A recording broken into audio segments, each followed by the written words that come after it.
In the Serpent Queen episode 5, in order to combat the Holy Roman Empire, Henry moves to the front lines. He then decides to plan his strategy against the Holy Roman Empire after Diane convinces him to abstain from combat. She persuades him to leave, which seems quite unlikely.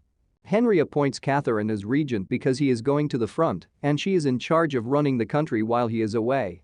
As a result, Catherine has her first chance to make decisions alone, and during her first Privy Council meeting, nobody turns up. The Bourbons and the Guises are considered no one. The Guise mother warns her son the Cardinal not to go and to have Catherine come to him, warning that if the Guises don't show up, the Bourbons won't go too. In any case, because, surprise, war is expensive and Henry needs more money, Catherine needs to meet with both the Guises and the Bourbons. The Cardinal informs her that the treasury is empty when she arrives at the Guise apartments and that she must contact the Third Estate, wealthy businessmen, rich commoners. Both the Guises and the Bourbons expect Catherine to grant them favors as a result of their desire to function as middlemen for the Catholics and Protestants, respectively. Catherine has different plans. She convenes a Third Estate gathering and enters apprehensively to speak. She makes an appeal to both Catholics and Protestants, referring to their needs and promising that if they contribute financially to the war, they can designate a representative to meet in private with the monarch to voice their complaints. It is a brave move on her part to deliberately exclude the Guises and Bourbons from the process. The body agrees through Roy from the office, who you may recall had his castle stolen by the Guises. Says the Bourbons, fuck.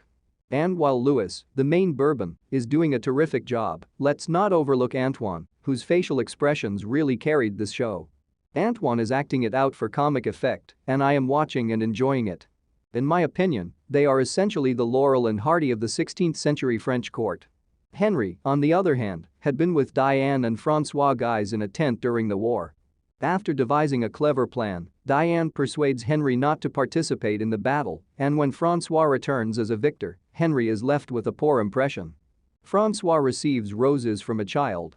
It is really awkward for Henry to believe they are for him. In appreciation for a job well done while he was away, Catherine accepts Henry's offer of Chenonceau, which she sort of declines, I believe, in exchange for another favor. To speak with Roy, please. I absolutely did not think in front of the entire court when I heard the phrase private audience, but this is yet another reason I'm not a professional courtier. Roy starts out a little hostile, but not overly hostile, as he stands in front of Catherine, Henry, and all the nobles we have come to know. He is upset that the nobles steal his crap.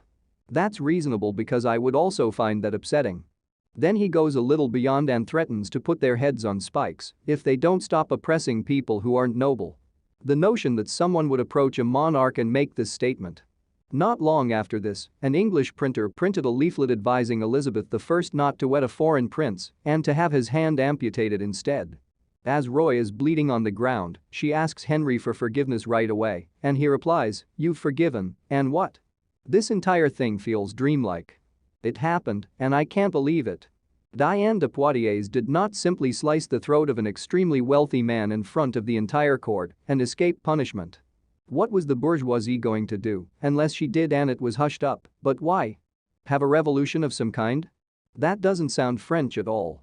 Henry rewards Diane by giving her the infamous Chateau de Chenonceau in exchange for killing a person. Henry and I will be hanging out here together coming forward, but Catherine still believes it to be hers, so she shows here. As they continue to film at Chenonceau, I am once more preoccupied with thoughts like, oh yeah, that wall is where I shot a very excellent photo of my wife. Catherine mutters, who will rid me of this woman? In a playful allusion to Thomas Becket and Henry II of England.